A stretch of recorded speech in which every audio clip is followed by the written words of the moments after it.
नमस्कार. महाराष्ट्राचे आराध्य दैवत छत्रपती शिवाजी महाराज व छत्रपती संभाजी महाराज, सर्वप्रथम त्यांना वंदन करतो. मंचाच्या समोर बसलेले सर्व उद्योजक बंधू भगिनींनो, सर्वांना माझा नमस्कार. इथं बसलेले थोर मोठे काही लोक आहेत, त्यांच्याकडं आजवर पाहत पाहत व्यवसाय केले. त्यांच्यापेक्षा वयाने छोटा आहे, पण व्यावसायिक अनुभव पासाल तर मोठा आहे. 32 व्यवसाय केलेले आहेत.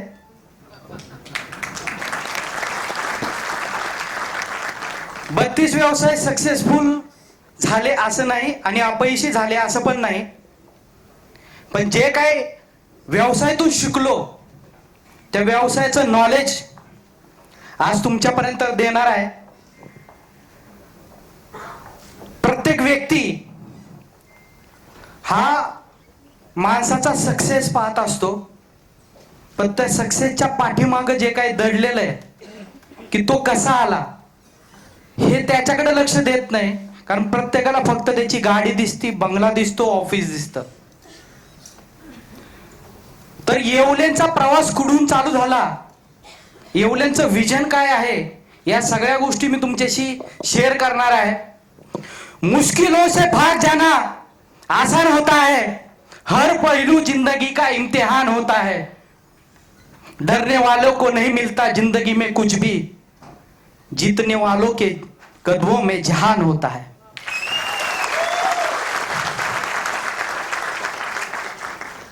येवले मूळचे आम्ही आस्करवाडीचे. छत्रपती शिवाजी महाराज, छत्रपती संभाजी महाराज तसे साधू संतांच्या स्पर्शाने पावन झालेल्या पुणे जिल्ह्यातील पुरंदर तालुक्यामधील छोटस आमचं गाव, दुष्काळ म्हणून दुष्काळग्रस्त भाग म्हणून ओळखला जाणारा पुरंदर भाग. आणि याच पुरंदर भागामधून आमच्या आजोबांनी चालू केलेला त्यांचा संसाराचा गाडा. आणि हाच संसाराचा गाडा चालवत असताना आजोबांच्या डोक्यावरती कर्ज झालं आणि फेडण्यासाठी म्हणून आमच्या वडिलांना पुण्यामध्ये कामाला पाठवण्यात आलं. वडिलांनी एका अमृततुल्यच्या दुकानामध्ये काम केलं. 2 वर्ष काम केल्याच्या नंतर कर्ज फिटलं. आता शेतीला आपण काय पूरक व्यवसाय करू शकतो म्हणून वडिलांनी 2 म्हशी घेतल्या आणि 2 म्हशी घेऊन दुधाचा व्यवसाय चालू झाला. हे दूध याला मार्केटमध्ये विकायला जायचे तर काही दूध शिल्लक राहायचं. उरलेल्या दुधाचं काय करायचं हे प्रश्नचिन्ह मोठं होतं. मग वडिलांनी असा विचार केला, 2 वर्षाचा आपला चहा विक्रीचा जो अनुभव आहे, आपण आपलं स्वतःचं दुकान चालू करू. मग मित्राच्या साथीने पुण्यामध्ये MG रोड वरती कॅम्पात एका मित्राला बरोबर घेतलं आणि चहा विक्रीला सुरुवात केली. 2 पैसे आल्याच्या नंतर प्रत्येकाची अपेक्षा असते आपलं स्वतःचं दुकान असावं, पण दुकान घेण्या इतपत आमची ऐपत नव्हती. काही पैसे स्वतःचं भांडवल लावलं, काही मित्रांकडनं घेतले, स्वतःच्या आईचे दागिने मोडले, कर्ज केलं आणि 1983 साली श्री गणेश अमृततुल्य या नावाने खऱ्या अर्थाने आमचा चहा विक्रीचा व्यवसाय चालू झाला.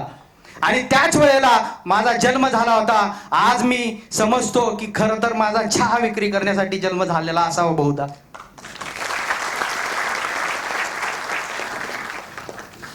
एकोणीसशे साली ज्या वेळेला हॉटेल चालू केलं त्यावेळेला अमृततुल्यची क्रेज भरपूर होती. काळाप्रमाणे बिझनेस त्याही जोमात चालू होता, कारण त्यावेळेला चहा खूप फेमस होता. लोक लांबून लांबून चहा पिण्यासाठी यायचे. पण काल आहे तसं हे नम, काळाप्रमाणे जग बदलत होतं, जगाबरोबर खाण्याच्या पद्धती बदलत होत्या. मग एका अमृततुल्यवरती फक्त लाईव्ह चहा बनवला जात होता. त्या अमृततुल्यमध्ये वडापाव आला, पोहे आले, उपीट आले, शिरा आले, हे वेगवेगळे प्रोडक्ट आले. आणि कुठेतरी एक लाईव्ह बनवला जाणारा अमृततुल्यचा चहा कुठेतरी पाठीमागं पडला आणि श्री गणेश अमृततुल्यचं श्री गणेश हॉटेल कधी झालं हे आम्हाला कळलं नाही. व्यवसाय तेवढाच होता, प्रॉफिट तेवढाच होता, फक्त कष्ट वाढलेले होते. वडिलांचं स्वप्न, ज्या वेळेला आम्ही हॉटेलवरती जायचो, शिक्षण कंप्लीट झालेलं होतं. कंप्लीट म्हणजे माझ्या भाषेत सांगायचं झालं तर माझं शिक्षण 10वीच आहे. मी त्याला कंप्लीट म्हणतो. तर तुम्ही कशाला कंप्लीट म्हणतात ते तुम्हालाच माहिती. माझं शिक्षण 10वी झालं आणि 10वी नंतर ज्या वेळेला मी वडिलांना मदत करायला यायचो, वडील एकच वाक्य बोलायचे की आपल्या नावाने मार्केटमध्ये काहीतरी प्रोडक्ट असायला पाहिजे. वडील स्वतःच्या व्यवसायाचं चांगलं स्वप्न रंगवत असतानाच 2001 साली वडिलांचं दुःखद असं निधन झालं. निधनानंतर 8 लाखाचं कर्ज आमच्या डोक्यावरती होतं आणि हे कर्ज फेडण्यासाठी म्हणून आमच्या हॉटेलमध्ये होते नव्हते तेवढे कामगार आम्ही बाहेर काढले. आई, काका, मावशी आणि 5 भावंड सर्वांनी मिळून हॉटेलमध्ये काम केलं. कुणी मुरीवरती भांडी घासायची, कुणी टेबल पुसायचे, कुणी सर्व्हिस द्यायचे, कुणी चहा बनवायचा, कुणी पैसे घ्यायचे. ही सर्व कामे आम्ही केली आणि त्याच वेळेला एका ग्राहकाची नाळ कळली. ग्राहकांना कशा पद्धतीची सर्व्हिस अपेक्षित आहे, कशा पद्धतीचं प्रोडक्ट अपेक्षित आहे. पण आपण म्हणतो ना की हॉटेल हे वडिलांचं अस्तित्व आहे, आपलं काहीतरी असावं. याच विचाराने बाहेर पडलो आणि वेगवेगळे व्यवसाय केले आणि 32 व्यवसाय केले. त्यावेळेला असं लक्षात आलं की आपलं जे पॅशन आहे ते म्हणजे लोकांना खाऊ घालणं. आणि वडिलांचं एक स्वप्न अपूर्ण राहिलेलं आहे की वडील वेळोवेळी सांगायचे की आपल्या नावाने मार्केटमध्ये काहीतरी प्रोडक्ट असायला पाहिजे. ज्यावेळेला 2011 साली अख्खं कुटुंब एकत्र बसलं,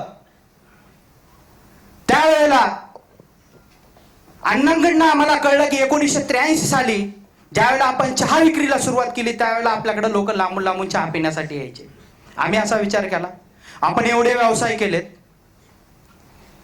प्रत्येक व्यवसायामध्ये आपल्याला यश अपयश आले आणि प्रत्येक व्यवसाय करत असताना स्वप्न मोठी होती. कारण शाळेमध्ये होतो त्याच वेळेला स्वप्न बघायचो की आपल्याला ऑडी BMW गाडी असायला पाहिजे, 1 एकरामध्ये बंगला असायला पाहिजे, फॉरेन ट्रिप झाली पाहिजे. स्वप्न जेवढं मोठं असतं तेवढं तुम्हाला काम करण्यासाठी ते प्रेरणा देतं. ज्या वेळेला रोडवरती भाजी विकायचो त्यावेळेला असं वाटायचं भाजी विकून ऑडी गाडी येणार नाही, बिझनेस चेंज करा. बिझनेस चेंज करायचो.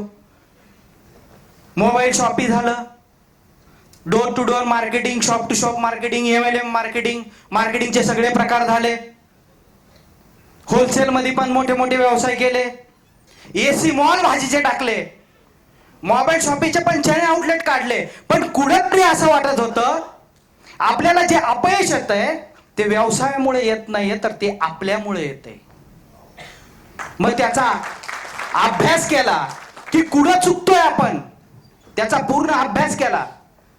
आणि ज्या वेळेला 2011 साली ज्यावेळेला अण्णांकडनं कळलं की चहा आपण त्या काळी विकत होतो, मग आम्ही असा विचार केला, त्या काळी अमृततुल्यला क्रेज होती आणि अमृततुल्यची दुकानं कमी होऊन हॉटेलच्या पाट्या लागायला लागल्या.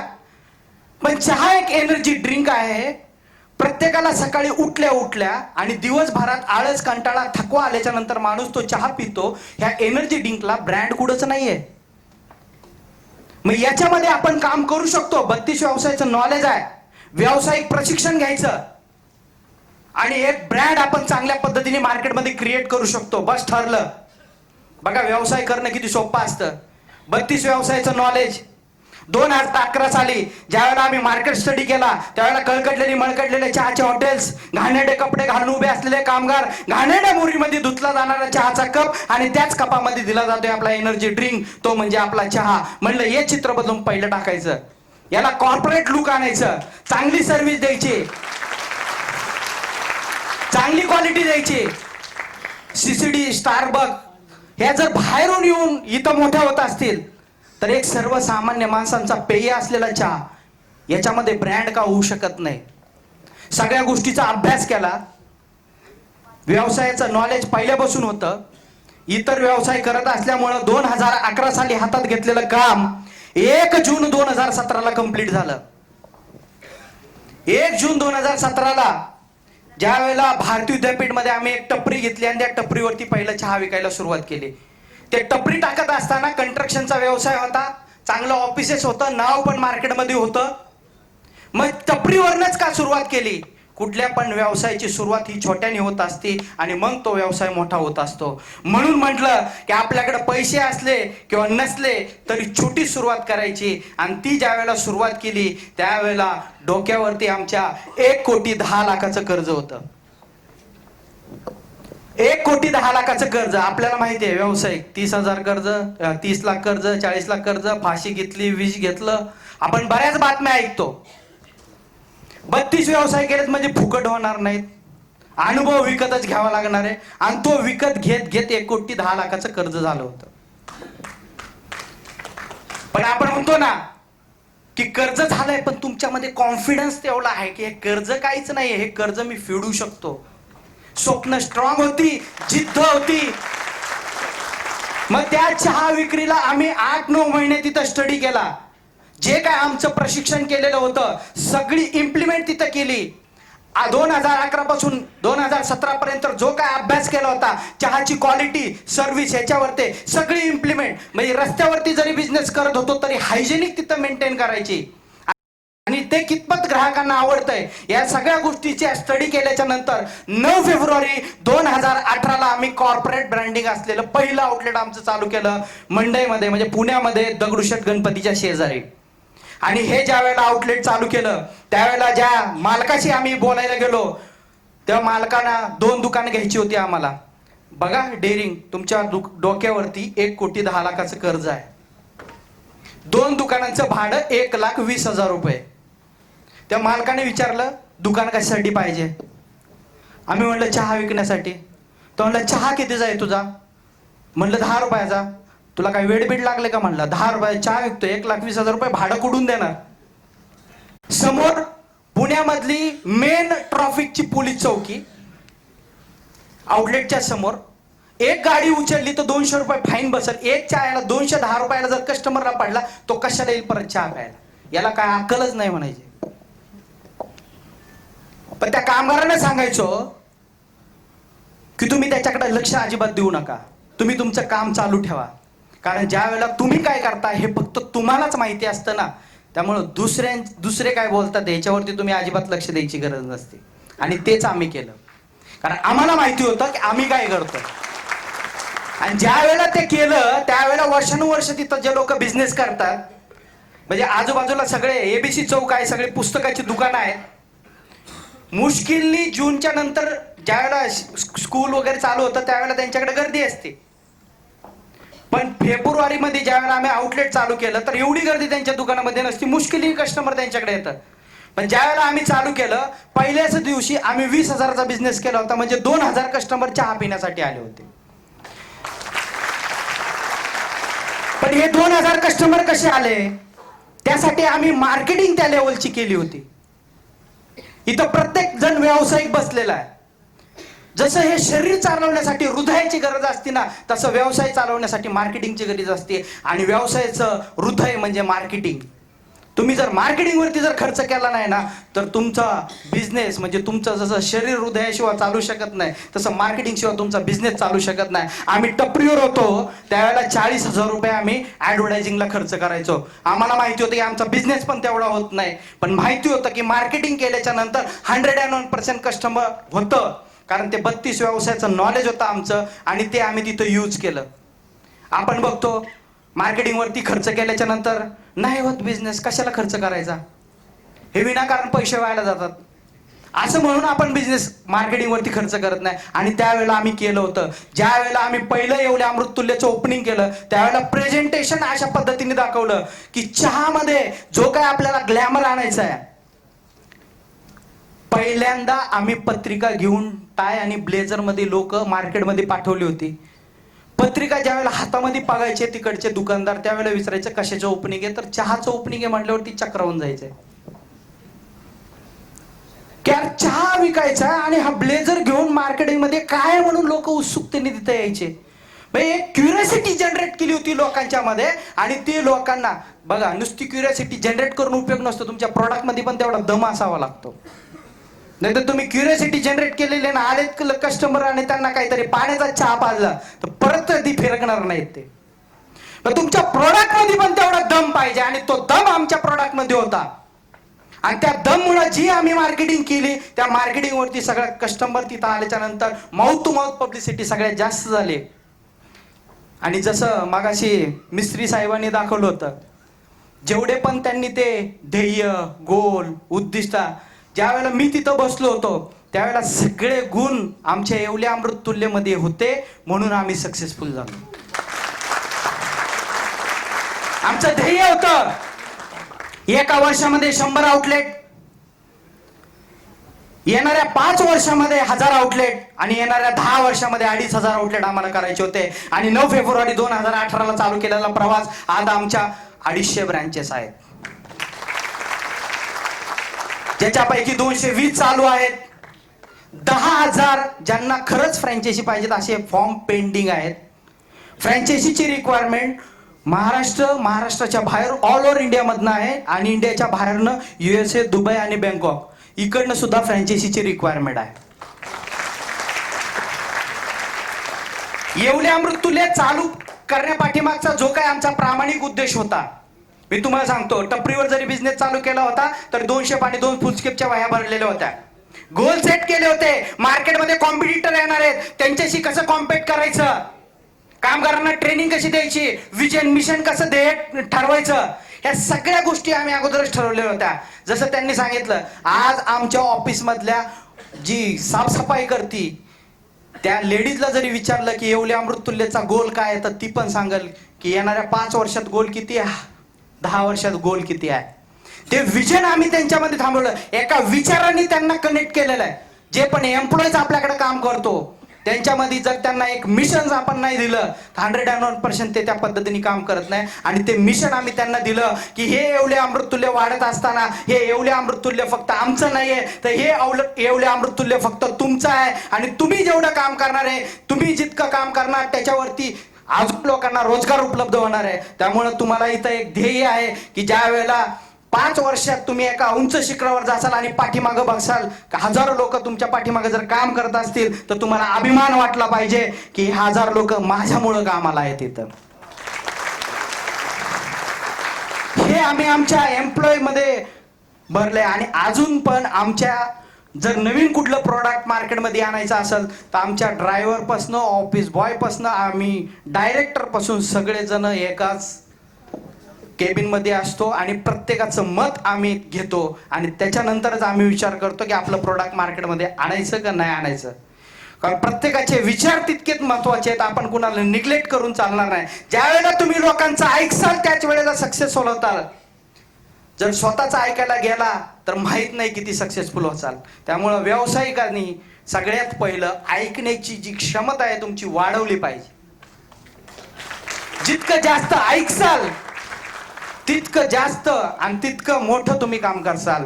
आणि जे तुम्हाला म्हणलं की तुमच्या व्यवसायामध्ये ज्यांनी सांगितलं होतं की प्रामाणिकपणा पाहिजे आणि लोकांना देण्याची भावना पाहिजे, आमची पण देण्याची भावना आहे. आज आमच्याकडे 10,000 फ्रँचायझीचे फॉर्म पेंडिंग आहेत. मार्केटमध्ये भरपूर ठिकाणी येवलेंविषयी चर्चा केली जाते. येवले 25 लाख घेतात, 30 लाख घेतात, 40 लाख घेतात, कोण 50 लाख घेतात म्हणतात. पण खरी फी आमची 3 लाख रुपये आहे. आम्ही 3 लाख घेतोय. आम्ही 3 लाख घेतोय. पण मार्केटमध्ये अफवा पसरवले. अफवा कोण पसरवत आहे? ज्यांना आम्ही फ्रँचायझी देत नाहीये. कारण जर तुमच्याकडे पुण्यामध्येच आम्हाला 50 फ्रँचायझी द्यायच्या तर 2,500 फॉर्म येऊन पेंडिंग पडलेले. पण ज्यांना फ्रँचायझी नाही मिळाले ते काय करणार, तर निगेटिव्ह मार्केटिंग मार्केटमध्ये पसरवणार. त्याच्यामुळे येवले अमृततुल्यचा एक फुगा तयार झालेला आहे की ज्याच्यामध्ये पोकळ हवा आहे. येवले अमृततुल्य खूप मोठं दिसतंय पण ते एका विजननी कनेक्ट आहे, हे लोकांना माहीतच नाहीये. येवले अमृततुल्य म्हणजे पैशाचा फुगा नाहीये तर एका विचारांचा फुगा आहे. येवले अमृततुल्य एका विचाराने लोक आम्ही कनेक्ट केलेली आहेत. म्हणजे जर आम्हाला पैसेच कमवायचे असते तर फ्रँचायझी आम्ही फी 3 लाखाच्या ऐवजी 5 लाख घेतली असती, 10 लाख घेतली असती आणि लोक द्यायला तयार आहेत. त्यांना फक्त फ्रँचायझी पाहिजे, देऊ शकलो असतो. पण प्रामाणिक मत आहे 3 लाखालाच फ्रँचायझी द्यायची, रॉयल्टी अजिबात नाहीये. कारण तुम्ही तुमच्या क्षेत्रामध्ये जर उद्योजक नाही तयार केले, आपण म्हणतो ना की तुम्ही जर उद्योजक नाही, आपण लोकांना लखपती बनवलं तरच तुम्ही करोडपती होसाल. तुम्हीच अगोदरच करोडपतीचा विचार केला आणि लोकांना देण्याची न भावना ठेवली तर कधीच तुम्ही करोडपती होऊ शकत नाही. त्यांना लखपती बनवायचा विचार करा, तुम्ही ऑटोमॅटिक करोडपती होसाल. आणि आम्ही तेच केलं. जे द्यायचं ते लोकांना द्यायचं, लोकांमध्ये डिस्ट्रीब्यूट करायचं. आम्ही तेच केलं आणि त्या जीवावरती आज येवले अमृततुल्य ब्रँड एवढा मोठा झालेला आहे. मग हे सगळं करत असताना व्यावसायिकांना हेच सांगणं राहील की कुठलाही व्यवसाय करत असताना व्यवसायाचं परिपूर्ण नॉलेज असणं गरजेचं आहे. आपण काय करतो, मामाने केला, काकाने केला, दादाने केला म्हणजे मी पण करू शकतो, मलाही जमू शकतं. व्यवसाय करणं काय एवढं अवघड आहे का? मी एक स्टोरी सांगतो. 3 मित्र एका नदीच्या काठावरती बसलेले असतात. तिघांमध्ये आपापसात डिस्कशन चालू असतं. एक म्हणतो, अरे ते नदीमध्ये जे लोक पोहतात ना, हे पोहणं किती अवघड आहे. एक म्हणतो, अरे पोहणं एवढं अवघड नाही, किती सोपं आहे ते पोहणं, मी पोहून दाखवतो. तिसरा म्हणतो, टाक उडी, दाखव पोहून. ऍक्च्युअली त्याला पोहायला येत नव्हतं, पण डेअरिंग करतो, टाकतो उडी. जशी उडी टाकतो तसा तो डायरेक्ट तळाला जातो. गाळ असल्यामुळे अडकतो आणि मरण पावतो. आता मरण पावल्यामुळं जो दुसरा मुलगा असतो तो उभ्या आयुष्यात या पाण्याला मी कधी शिवणार नाही. आणि जो म्हणत असतो की या पाण्यामध्ये उतरणं अवघड आहे, तो म्हणतो हा याच्या कर्मामुळे गेलेला आहे, मी पोहायचं अगोदर प्रशिक्षण घेईल आणि मग या पाण्यामध्ये उडी मार. तो जातो, पोहायचं प्रशिक्षण घेतो आणि 6 महिन्यानंतर येऊन त्या काठावर उभा राहतो आणि नंतर उडी मारतो. तर तो उलटा पोहत असतो, कारण त्यांनी पोहायचं प्रशिक्षण घेतलेलं असतं. सांगायचं तात्पर्य एवढंच मित्र व्यावसायिकांनो, हे 3 मित्र म्हणजे व्यावसायिक असतात, जे म्हणतात ना की व्यवसाय करणं खूप सोपं आहे, व्यवसाय ओपन करतात, व्यवसाय बंद पडतो. दुसरा म्हणतो, अरे व्यवसाय करणं खूप अवघड आहे, माझ्या मित्रांनी केला, काकांनी केला, त्यांनी बंद पाडला, एवढं सोपं नाही, मी व्यवसाय कधीच करणार नाही. आणि एक म्हणतो, मी व्यवसायाचं प्रशिक्षण घेणार आणि व्यवसाय करणार, आणि त्या प्रशिक्षणासाठी हा महाराष्ट्र क्लब तुमच्यासाठी इथं तयार आहे प्रशिक्षण देण्यासाठी. हा खूप चांगला प्लॅटफॉर्म आहे. खरं तर हा प्लॅटफॉर्म आमच्या वेळेला असता तर 101% मला 32 व्यवसाय करायची गरज लागली नसती. कारण तुम्हाला तुमचं पॅशन कळलं असतं. पॅशन आमचं होतं चहा विक्री करणं, नको ते बिझनेस करत बसलो. म्हणजे ते असं झालं सचिन तेंडुलकरनी फुटबॉल खेळण्यागत. तुमचं पॅशन आहे क्रिकेट खेळणं सचिन तेंडुलकरचं. जर त्यांनी फुटबॉल मध्ये प्रॅक्टिस केली असती तर कधीच तो फुटबॉल मध्ये सक्सेसफुल झाला नसता. डेडिकेटेडली लता मंगेशकर गाणं, जर त्यांना आपण क्रिकेट शिकवलं असतं लता मंगेशकर तर कधीच जमलं नसतं. ह्या ज्या काही गोष्टी आहेत की तुमचं पॅशन अगोदर आपण ओळखलं पाहिजे.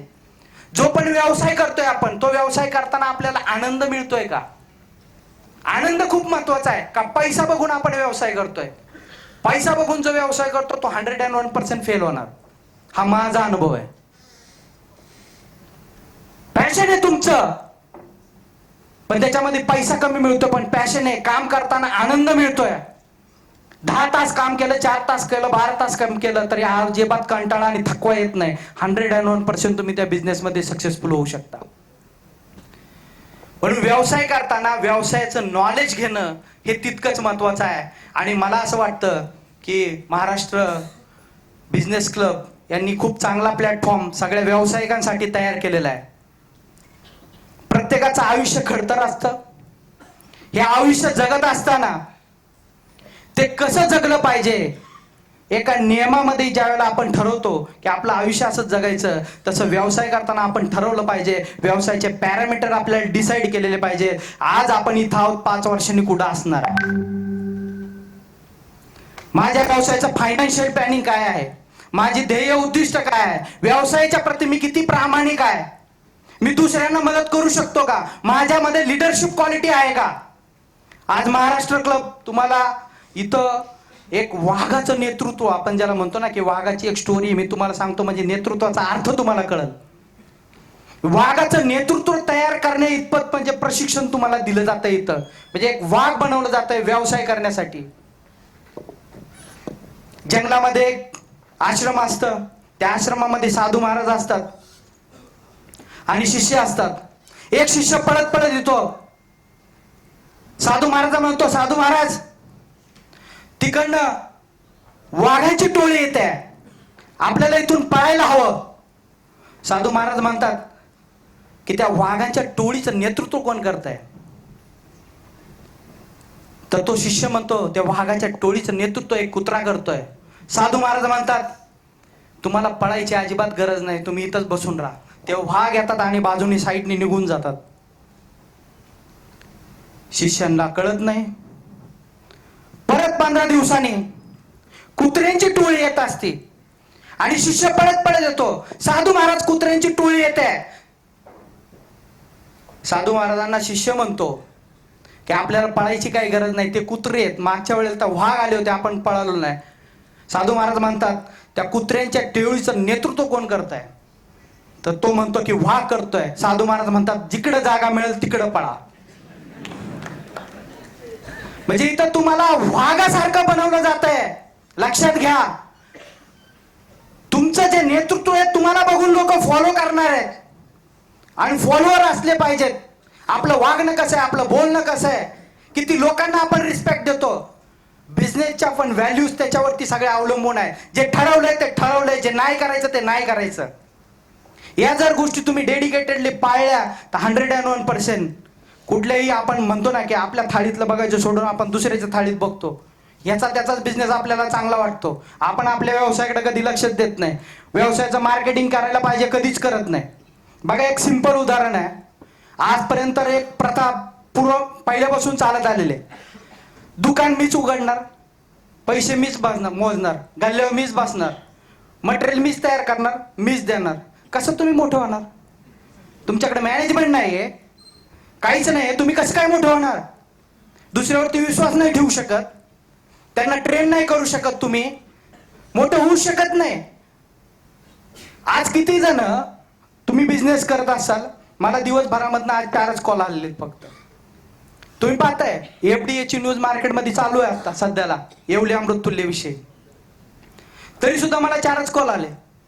कॉल स्टॉपर आहे का आपल्याला बिझनेस करत असताना? कॉल स्टॉप होतात का? कुठलाही कस्टमर उठतो आणि फोन करतोय, साहेब हे काम पडलं, असं असं काम आहे, आणि आपण लगेच कॉल अटेंड करतोय. आपल्याला कळलं पाहिजे आपण ते उचलायचं का? बरं, उचललं पाहिजे, मग त्यासाठी आपल्याकडे माणसं आहेत का? आपण जितकं काम आपलं दुसऱ्यावरती आपण सोपवू तितकं आपण फ्री राहतो. आणि जितकं तुम्ही फ्री राहाल तितके तुमचे विचार स्ट्रॉंग होतील ना. आपण एक गाडी घेतो, गाडी घेतल्याच्या नंतर आपण 1, 2, 3 महिन्याला आपण त्या गाडीची सर्व्हिसिंग करतो. तसा आपला एक मेंदू आहे, मेंदूची आपण सर्व्हिसिंग किती वेळा करतो? आपण हे मेंदूची सर्व्हिसिंग कधीच करत नाही. व्यवसायाचं प्रशिक्षण, नॉलेज आपण कधी घेत नाही, आणि ते या प्लॅटफॉर्मवरती दिलं जात आहे, तुम्हाला इथं शिकवलं जात आहे. त्याच्यामुळं तर जे आज इथं मी पाहतोय की जे काही तुम्हाला बक्षिसं मिळाली किंवा जे गोल ठेवले म्हणून अचीव केले, तसे प्रत्येक जण इतर ठिकाणी पण बिझनेस करत होता. म्हणजे इथं येणे अगोदर त्यावेळेला तुम्हाला गोल होते का? आपण पहिलीतून दुसरीमध्ये गेलो तर लहानपणी आपले आई बाबा पेढे वाटायचे, 5 झालं माझं पोरग.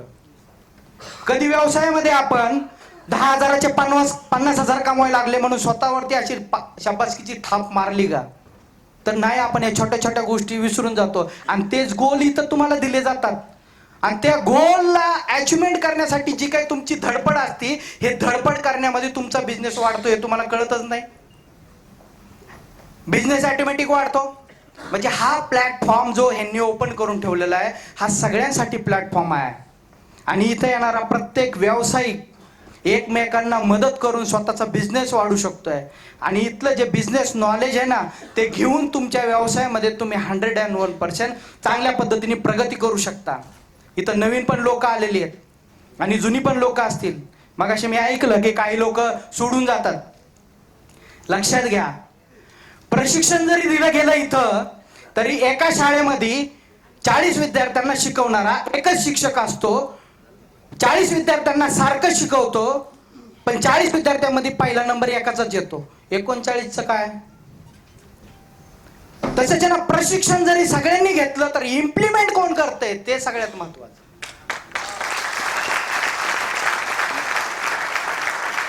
जितकं तुम्ही इम्प्लिमेंट करणार आहे, जितकं नवीन नवीन, आज कुठली पण आयडिया आली तरी आम्ही मागं पुढे बघत नाही. पैसे जाऊ द्यात, अनुभव पैशानेच विकत मिळतोय, आम्ही तो घेण्यासाठी तत्पर असतो. मिस्त्री साहेबांनी मागच्या वेळेला भेटायला आले, त्यांनी पुस्तक दिलं, पुस्तक वाचून काढलं. चांगलं पुस्तक आहे, आपण वाचतो का पुस्तक? आपल्या प्रश्नांची पुस्तकामध्ये पण असतात. खूप छान पुस्तक आहे त्यांचं, पण वाचतोय का? तर नाही. सकाळी उठलं की आपल्या रुटीन चालूच झाली कामाची. आपण घरात जरी बसलेलो असेल तरी आपले मीटर्स पडले पाहिजेत. 1 तासात 50,000चं मीटर, 1 तासात 1 लाखाचं मीटर, 1 तासात 10 लाखाचं मीटर. इथं बसलेले प्रत्येक व्यावसायिक प्रत्येकाची विजन्स असतात. मला 5 लाख कमवायचे दर महिन्याला, 10 लाख कमवायचे, 20 लाख कमवायचे, 50 लाख कमवायचे. प्रत्येकाचं काही ना काहीतरी ध्येय आहे. प्रत्येकाला प्रश्न विचारला तर ऑब्विसली तेच म्हणणार आहे, कारण छोटा कोणच नसणार आहे. पण 50 लाख दर महिन्याला कसे कमवायचे याचं प्रशिक्षण आपण घेतलंय का? 10 लाख कसे कमवायचे दर महिन्याला याचं प्रशिक्षण घेतलंय का? आज जो पण आपण मार्केटमध्ये जो काय पैसा कमवतो, जो तो आपल्या पद्धतीने कमवतो. कोण 50,000 कमवतो असेल, 1 लाख कमवतो असेल, 2 लाख कमवतो असेल, 5 लाख कमवतो, जो तो आपल्या लायकीप्रमाणे कमवतोय. मग तुम्हाला 10 लाख कमवायचे, 5 लाख कमवायचे, 50 लाख कमवायचे, तर 50 लाख कसे कमवायचे त्याचं प्रशिक्षण घ्या. 101% तुम्ही तेवढे पैसे कमवू शकता. ज्यावेळेला मी मार्केटमध्ये काम करायचो त्यावेळेला एकच गोष्ट, ऑदर पीपल मनी, ऑदर पीपल एफर्ट्स. दुसऱ्या माणसाच्या पैसे दुसऱ्या माणसाकडनं कष्ट करून घ्यायचं, हे ज्याला करून घ्यायला जमतं तोच जगात श्रीमंत होतो. आणि तेच करत आलं, आणि तेच आतापर्यंत करत आलेलं. 2007 पासून काम तर अजिबात करत नाही, फक्त डोक्याचा वापर करतो. हे माणूस आहे ना, माणूस बघा, लक्षात घ्या, पायाच्या नखापासून तर डोक्याच्या केसापर्यंत जो काम करतो तो मजूर असतो. तो दिवसाचा विचार करतो. 300 कमवायचे बाद झाले, 500 कमवायचे बाद झाले, 1000 कमवायचे बाद झाले. बोर नाही ना होत तुम्ही? नक्की ना? 300 कमवायचे बाद झाले म्हणजे तो फक्त दिवसाचाच विचार करतो. दुसरा व्यक्ती असतो तो अंगाचा पण वापर करतो, डोक्याचा पण वापर करतो. ते इथं सगळेजण बसलेले आहेत, त्याच्यामध्ये मी पण मोडतो. आणि याच्यामध्ये माणूस 10 लाख कमवतो, 5 लाख कमवतो, जसं ज्याच्या बुद्धीला जसं आहे तसं कमवतो. पण इथून जो व्यक्ती काम करतो, फक्त डोकं चालवतो, तो जगामध्ये सगळ्यात श्रीमंत व्यक्ती असतो. आणि त्याच्यामध्ये हे अंबानी कुटुंब, रतन टाटा हे त्याच्यामध्ये मोडतात. लक्षात घ्या. मग आपल्याला इथून वर काम करायचं का इथून खाली काम करायचं, हे सगळ्यात ठरवलं पाहिजे. आणि सगळ्यात महत्वाची गोष्ट, बऱ्याच इथं व्यावसायिकांना माहिती असेल तरी आवर्जून सांगतो, व्यवसाय करताना आपण काय करायचं आणि कामगारांकडनं काम करून काय घ्यायचं हे जोपर्यंत तुम्हाला कळणार नाही तोपर्यंत व्यवसाय कधी सक्सेसफुल होणार नाही. म्हणजे उदाहरणार्थ तुम्हाला सांगतो, तुमच्या ऑफिसमध्ये समजा तुमच्याकडे एक मशीन आहे, ऑपरेटर पण आहे, तुम्ही तुमच्या केबिन मध्ये बसलाय आणि ऑपरेटर तुमच्याकडे पळत पळत येतोय, साहेब त्या मशीनला काहीतरी प्रॉब्लेम झालाय आणि माझ्याकडनं तो सॉल्व्ह होत नाहीये. आपण लगेच हात असे पाठीमागे सारतो आणि त्या मशीनचं काम करायला जातो. अहो, तो ऑपरेटर आहे, त्याला 15,000 20,000 पगार देताय, तो तुम्हाला कामाला लावतोय, आपल्याला कळतच नाही. तो तुम्हाला कामाला लावतो, त्याला 15,000 20,000 कशासाठी दिलेत? तू दुसरा मेकॅनिक बघ, ते घेऊन ये, तो प्रॉब्लेम सॉल्व्ह कर, माझ्याकडनं काय पैसे असतील ते घेऊन जा. आपणच हाताची मस्त पैकी पाठीमागे सारून ते काम करायला जातो. मी आपल्याला कळलं पाहिजे ते माझं काम आहे का, मग माझं काम ते काय नाही. आपण एक व्यावसायिक आहे तर तुमचं काम काय, आपल्या व्यवसायाला जो काय पैसा लागल, भांडवल लागल किंवा व्यवसाय कसा वाढवायचा याच्यावरती तुमचं कॉन्सन्ट्रेशन असलं पाहिजे. त्या एका मशीनला जे काय प्रोडक्शन लागतंय, एकदा तुम्ही त्याला आणून दिल्याच्या नंतर त्याचं काम तो करणार आहे. तुम्ही केलं म्हणून कोण तो ज्याला प्रोडक्शन तुम्ही विकणार आहे तो तुम्हाला एक्स्ट्रा पैसे वाढून नाही देणार की हे मालकाने काम केलेलं आहे, यांना जरा 10 रुपये होते अगोदर, 20 रुपये वाढून द्या म्हणून. तो तेवढेच देणार आहे जो ऑपरेटर काम करणार आहे. पण त्या ऑपरेटरचं काम आपण करत बसतो. वरती काम केलं तर 101% तुम्ही एक सक्सेसफुल बिझनेसमॅन होऊ शकता. कारण इथं तुम्ही येऊन बसता, इथून काहीतरी घेऊन जाणार आहे. तुम्ही तुमच्या व्यवसायावरती बसला तर तुम्हाला तिथून नवीन काही शिकायला मिळणार नाही. नवीन नवीन शिकण्यासाठी तुम्हाला नवीन नवीन प्रोग्राम अटेंड करावे लागणार आहेत, नवीन नवीन पुस्तकं तुम्हाला वाचावी लागणार आहेत. आपल्या व्यवसायामध्ये नवीन काहीतरी इनोव्हेशन आपण करू शकतो ते तुम्हाला शोधावं लागणार आहे. आणि हे जोपर्यंत तुम्ही शोधणार नाही तोपर्यंत तुमची ग्रोथ नाही. आणि आपण आपल्या व्यवसायावरती ह्या गोष्टी करत नाही आणि म्हणतो की माझा व्यवसाय का वाढत नाही, माझ्यापेक्षा दुसऱ्याचा व्यवसाय खूप चांगला आहे. फायनान्शियल प्लॅनिंग अजिबात नाही. धंद्यामध्ये आलेला पैसा कसाही वाटायचा, कसाही फिरवायचा.